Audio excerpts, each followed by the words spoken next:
Hey everyone, welcome once again to Vicious Rants, and of course I am your host, the one, the only, often imitated, never duplicated backyard superstar Tim Vicious, and due to the demand of the masses, this one is actually wait for it,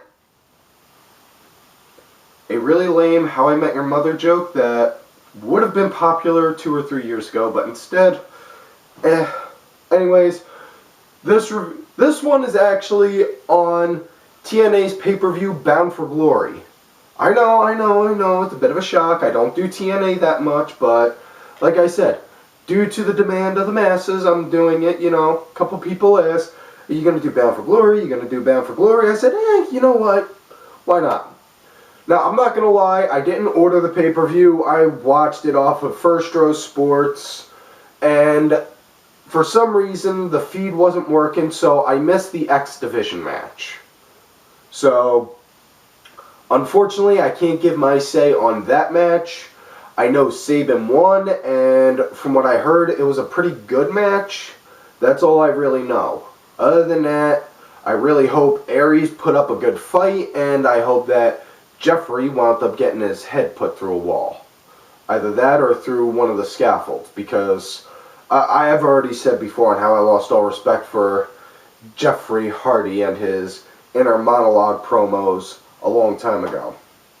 Anyways, I did wind up catching with the tag matches started with Gunner versus the Brokeback Bromans, and with Gunner and Storm versus the Brokeback Bromans.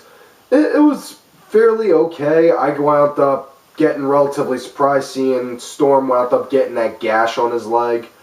And, it was pretty alright. It was a pretty alright match. Big thing that wound up confusing me more than anything was the fact that they had a Mr. Olympia there at ringside. I mean, unless they're doing some kind of a deal with the weightlifting competitions now, as well as MMA, I really don't see the purpose unless that Mr. Olympia dude's looking to get into the business also.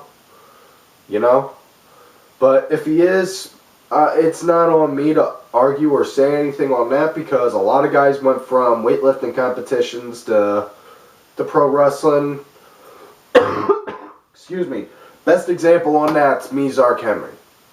But anyways, another thing that confused me about with him being there was he was there, but he wasn't used in the match in any kind of way. He was just there like, oh, come on. Really? Why not have him go and throw boom, throw a cheap shot or something? But instead, no, nothing. Ugh, sorry. Getting a head cold, and I'm trying my best to work around it. Ugh.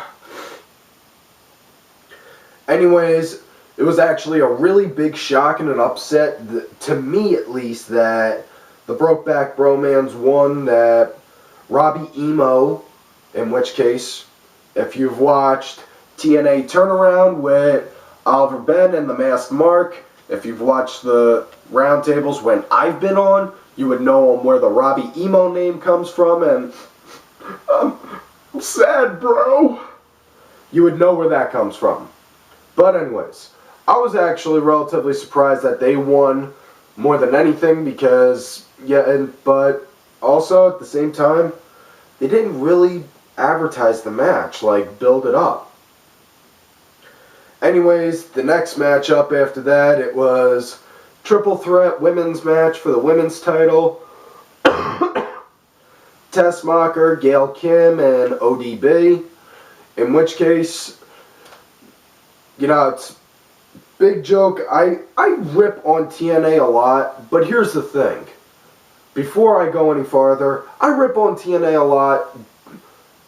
Maybe not as much as I do WWE, but it's point blank, nice and simple. I like watching it. Doesn't mean that I'm not gonna go easy and hold my punches back on them. When WWE does stupid shit like that, I rip on them just as bad and just as hard. You know, I may not do it on here, but I do it on Twitter. So, anyways, this one I was labeling as skank fight, skank fight, skank fight. Winner of this match winds up getting a shot of penicillin that James Vanderbeek gave them. Winds up getting a shot of penicillin to cure the clap that James Vanderbeek gave him. Yeah, that's my thing. That was my running joke for it. But all in all, it was a fairly impressive match. Big thing that wound up throwing me off was right when they had that when they wound up bringing out the new girl, whatever her name is, that Tina Turner looking one, when they had her come out, and, you know, ODB's just standing there like, alright, yeah, come on, and then have her run out and then get decked. And then next thing you know, you got Tessmacher, who is standing in the ring. Next thing you know, goes up onto the rope and winds up going to try and do a crossbody onto her. For some reason, all I could think is, when I was watching that, I was thinking, why are you doing that? Go for the splash. That would have made more sense. That would have wound up being more believable. You know? But instead, you do that. Anyways, match, it was kind of a letdown, especially considering that TNA, one of their biggest strengths is they have far better women's matches compared to on how WWE does them. You know? I'm not even going to try and compare Ring of Honors with their Women of Honor matches because they're very few and far between. You know, but that's me.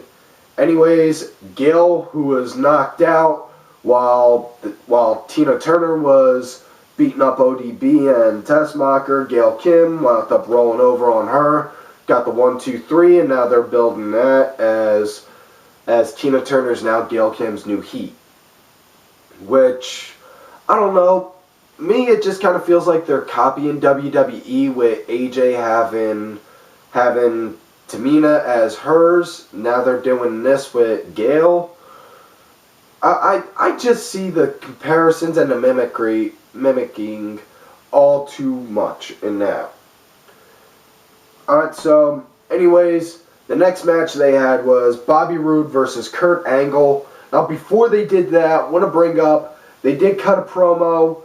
They did cut a promo in a segment before that match, if memory best recalls. I think it was in between. It was after the tag match and before the women's match, where Sting came out to induct Kurt into the Hall of Fame, and then Kurt said, "I gotta respectfully decline.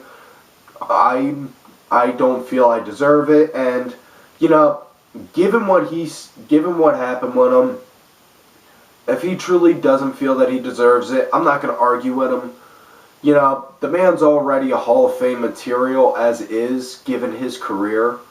You know, I mean, I've grown up watching. I grew up literally watching Kurt Angle start from WWE, working every step of the way to where he is now. And I give that man credit for what he's done in pro wrestling as well as in amateur wrestling. Because I remember when I was a kid in '96 watching him wrestle in the Olympics in Atlanta. You know, and little did I find out until I was like 18 or 19 or something like that, that he did that in Atlanta with a broken neck. So I give him so much respect on that fact. You know, I won't rip on the man for what he did with for having DUIs or anything like that. You know, but if he doesn't feel that he deserves to be in the Hall of Fame, I'm not going to argue with him. My opinion, Kurt's already a living, breathing Hall of Famer. I think he should be in some kind of Hall of Fame, you know, whether it's WWE's or TNA's or even the National Pro Wrestling Hall of Fame itself.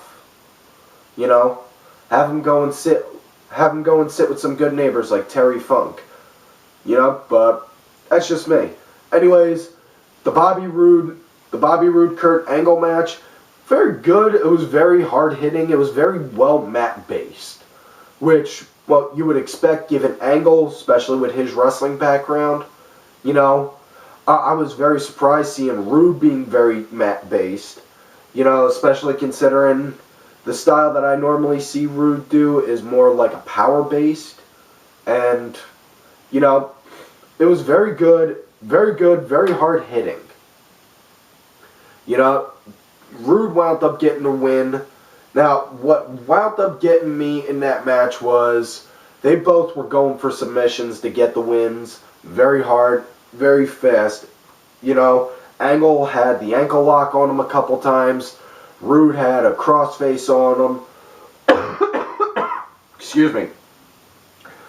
You know, but Kurt wound up going to do an angle slam from the top rope, and I don't know if he wound up hurting his neck doing that or not, and I would pray that that was a work that after the match, because Kurt had to get helped walked out, and you know, I'm not saying I got neck issues as bad as Kurt, far from it, but I got some neck issues myself back here, and you know, I can vouch firsthand. Neck problems do hurt. Between that and my back, that was a big reason on why I stepped away from the ring. You know, I couldn't afford to do that and rack up the injuries while trying to be a dad. So my biggest fear was being like Christopher Reeves while being a dad. You know, but anyways, Bobby Roode got the win. You know, it was good. It was a good match. I wouldn't say it was match of the night. I'll get into what was match of the night later on, but next match they wound up showing the debut of Ethan Carter, and you know, it was a fairly okay match. I like the fact that they wound up tying Ethan in with saying that he's related to Dixie. You know, I didn't know on how they were going to tie him in saying he was related, but they wound up saying that Dixie's his aunt, which, okay, you know, now you got the family angle going. So now you can have him go, and if he racks up a loss, you can go and say, "Oh, Aunt Dixie, you can help me get this, right?" And she'll say, "Okay," or something like that. Anyways, it felt like it was a match. The match didn't have any kind of wow factor or pizzazz. It felt like that kind of a match should have been on regular cable TV. That, and if anything, big thing that I was saying, and not just me, but a lot of other people that night were, his finisher, it's a headlock driver. Same one Dean Ambrose uses. You know, one, Ambrose does it better, and this isn't me trying to be like a fanboy or a mark or nothing. This is just me calling it like it is.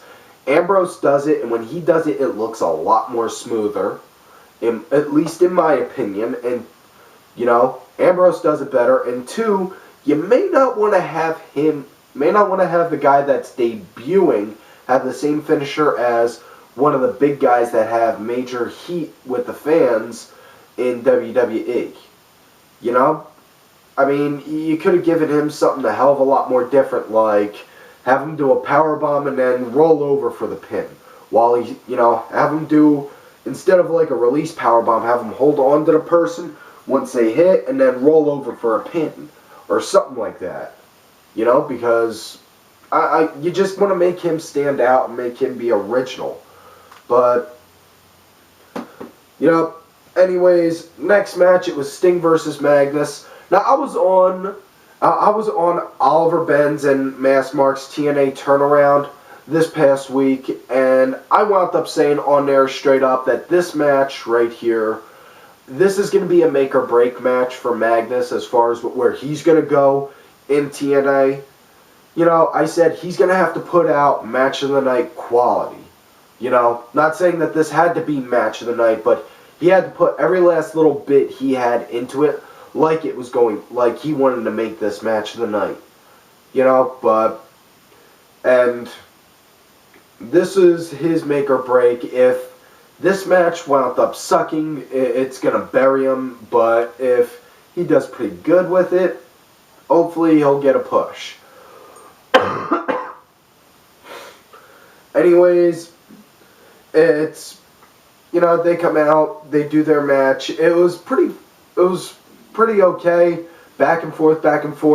Magnus wound up doing like Sting's taunt, not selling the shots, and then doing like Sting did, like Sting would do back in the day when he was feuding with Flair, and then right out of nowhere, Sting starts doing that right back at him.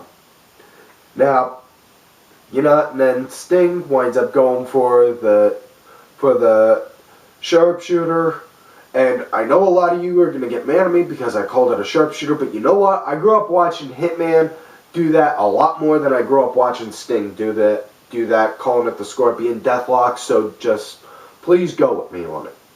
Sting wound up doing the sharpshooter, and I wound up noticing right off bat, Sting wasn't sitting down putting the pressure on.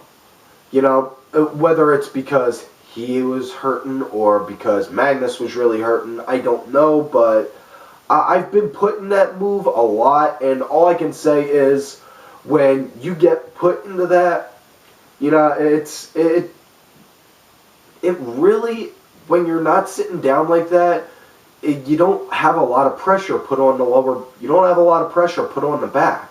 When you're sitting down on there, when you sit down on the back, your back is basically going like this. And yeah, that's pretty much on how it feels like your back is going. And if they would have, he should have done it like that. Whereas when Magnus wound up putting in the cloverleaf, Magnus put in the Texas cloverleaf. He did just like Dean Malenko would. Clipped the legs, locked it in, rolled over, and then put it in, and he sat down. It looked like he was short from like a hair or two away from sitting on his lower spine, sitting on his lower back, which was nice. Now Magnus got the win. Crowd wound up doing a huge ovation, like, yay, the underdog wound up succeeding, and it was all well and good. Sting wound up getting up, looking like he was like, oh man, I can't believe that. Anyways, he got up, he put his hand out to go for Magnus, sign of respect. Magnus was just like, and then walked away. Like, whatever. It's obvious that they're going to try and now have Magnus, they're going to have Magnus slowly drift away, go heel. At least I hope that they're going to have him go heel from this now. Especially with now that he can do the Monarch, I have the title as saying that he beat Sting when it was a do or die situation. Something along those lines. I think that would work really good for him. Anyways, next match, main event of the night. AJ Styles versus Bully Ray for the world title. No DQs. The build up for it, it was and I even said, you're going to want on how I viewed everything leading into this, you're going to want to watch Ollie's and Masked Mark's TNA turnaround. That, you're definitely going to want to watch that to see on how I felt about with all the build-up leading for this match. Now, they both came down, they wound up doing like what Michael Buffer would have, except instead of Michael Buffer, they had JB doing the announcing for it. AJ in one corner, Bully in the other. Now, pretty fair fight back and forth. Big spot that wound up getting me. AJ wound up having Bully prepped, leaning partway on the table, went back in the ring, jumped and did a 450 over the rope, was going to hit Bully. Bully wound up moving out of the way and crashed through the table. Now, I couldn't necessarily tell because of the tablecloth that was on top of it, but I don't know if that was like a regular plywood break table or if that was like or a legit table that wound up breaking right out of nowhere. But that I was just holy shit on, and but another, and then you see Bully hurting them and wrecking them, and then you see Garrett, then you see Garrett and Mike Knox come out, and they both are they both do their thing, beating them up. In which case, all I'm thinking right then and there, if Bully really wins doing that, that's just gonna discredit him as saying he's a good champion. Because really, okay, we understand you're the head of the big heel stable in the company right now, but don't rely on having the guys do a dirty finish for every match you're in. You know, you want to say that no DQ is your backyard, then do it by beating them without somebody there, and that'll help you. You know? But, anyways, wound up getting, also, big thing that pissed me off to no other end, this was the third time they did it. They had, Bully wound up going over to Taz, Taz handed him a box cutter, and Taz, and then once again, Bully cut open part of the ring, took the cloth off, ripped off the padding, was going to go and pile drive AJ onto the exposed mat, and I was just like, really? When you first did it at Slammiversary against Sting, that was pretty cool. When you went to go do it on Sting on regular Impact, like, oh man, he's going to do it again? And now this time it's just like, really?